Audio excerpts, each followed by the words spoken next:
بسم اللہ الرحمن الرحیم۔ طوفانی بارشوں نے، تیز ہواؤں کے جھکڑوں نے پورے پاکستان میں تباہی مچا دی ہے۔ خیبر پختونخوا، بلوچستان، کراچی، اندرون سندھ میں بارشوں کے تیزی کی وجہ سے، سیلاب کی وجہ سے، تیز ہواؤں کے جھکڑوں کی وجہ سے مختلف اموات ہو گئی ہیں اور سینکڑوں کی تعداد میں لوگ زخمی ہوئے ہیں، مالی نقصان ہو گیا ہے، کھیت کھلیان تباہ ہو گئے ہیں، جانور مر چکے ہیں۔ ایسے میں کیا کرنا چاہیے؟ چند ماہ پہلے آپ دیکھ رہے تھے کہ اتنی زیادہ گرمی تھی، ہر ایک دعا کر رہا تھا، نماز استسقاء پڑھ رہا تھا، بارش کی دعا کر رہا تھا، اللہم اغثنا غیثا مغیثا، ہر کوئی کہہ رہا تھا کہ یا اللہ بارش دے۔ ہم نے خود یہاں کراچی میں 2 مرتبہ نماز استسقاء پڑھی، بارش آئی۔ ایک ماہ سے بارش جا رہی ہے، اگست کے شروع سے بارشیں جا رہی ہیں، اور گزشتہ 15 دن سے کراچی میں تیز بارشیں ہوئی ہیں، سندھ کے علاقہ نواب شاہ، میرپور خاص، نشور و فیروز اور یہ سکھر کا جو علاقہ، یہاں پر اتنی بارشیں ہوئی ہیں۔ جو کپاس ہے، یہ کسانوں کے لیے موسم اچھا شمار ہوتا ہے، ان دنوں کپاس ہوتی ہے اور کسانوں کا، دیہاتیوں کا سارا معیشت کا دار و مدار اسی پر ہوتا ہے، کپاس پر۔ وہ بارشوں کی وجہ سے، تیز ہواؤں کی وجہ سے کپاس ختم ہو چکی ہے۔ وہ جو کپاس کے پودے تھے پانی میں ڈوب گئے، تیز ہواؤں کی وجہ سے پودے گر گئے۔ اور اسی طرح کل نشور و فیروز سے ہمارے دوست کا فون آیا، وہ کہنے لگے اتنی بارش ہوئی ہے کہ مسلسل 3 دن سے بارشوں کی وجہ سے جو کچے گھر تھے وہ گر چکے ہیں۔ ابھی میں خبریں سن رہا تھا، بلوچستان کے اندر بہت بڑے بڑے طوفان آ رہے ہیں، اور وہاں تو ویسے غربت ہے، بدحالی ہے، اور تیز بارشوں کی وجہ سے اور مختلف الرٹ جاری ہو گئے، ایک خوف و ہراس کی فضا ہے۔ اندری حالات ہمیں اور آپ کو کیا کرنا چاہیے؟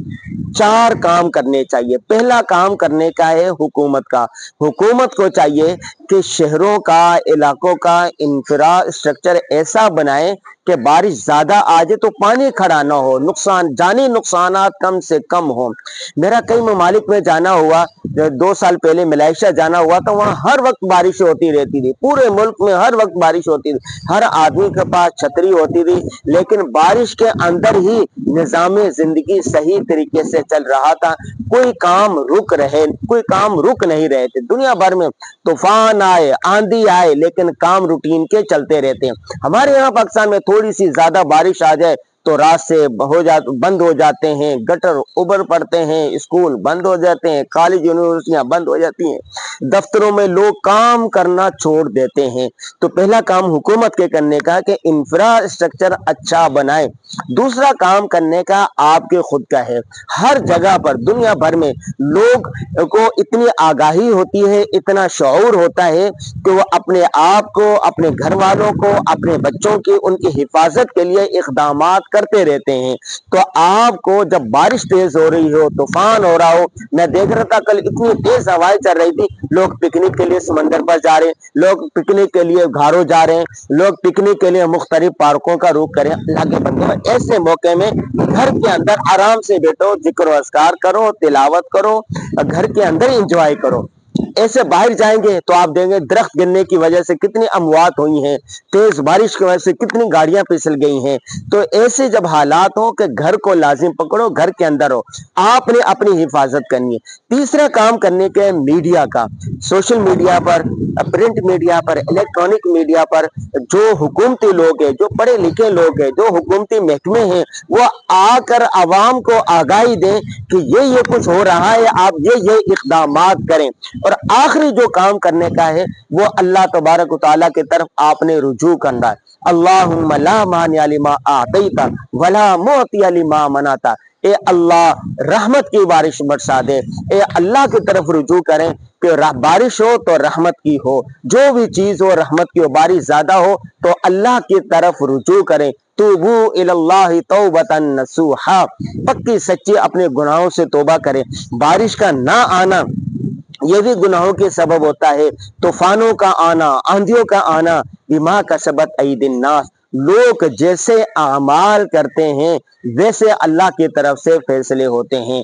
تو یہ چار کام جو ہے یہ کرنے چاہیے۔ اللہ تبارک و تعالیٰ اس بارش کو رحمت کی بارش بنا دے، اللہ تبارک و تعالیٰ ہمارے حال پر رحم فرما دے۔ یہ جو بارش چل رہی ہے اس کو انجوائے بھی کریں، اپنی حفاظت بھی کریں، اور آخری بات جو کرنے کی ہے کہ اگر کسی کا گھر گر جاتا ہے اور کسی کو کوئی پریشانی ہو جاتی ہے، کوئی زخمی ہو جاتا ہے، تو آپ ان کے ساتھ دامے درمے قدمے سخنے ہر طریقے سے تعاون کریں۔ تعاونوا علی البر والتقوی، نیکی پر تعاون کرنا چاہیے۔ فاستبقوا الخیرات، نیک کاموں میں آگے بڑھ کر کام کرنا چاہیے۔ غریبوں کی مدد کرنا، پریشانیوں میں پریشان حال لوگوں کی مدد کرنا، یہ انبیاء کا کام ہے۔ العلماء ورثۃ الانبیاء، علماء انبیاء کے وارث ہوتے ہیں۔ مذہبی طبقے کو، علماء کرام کو، ائمہ مساجد کو بھی چاہیے کہ وہ یہ شعور اجاگر کریں۔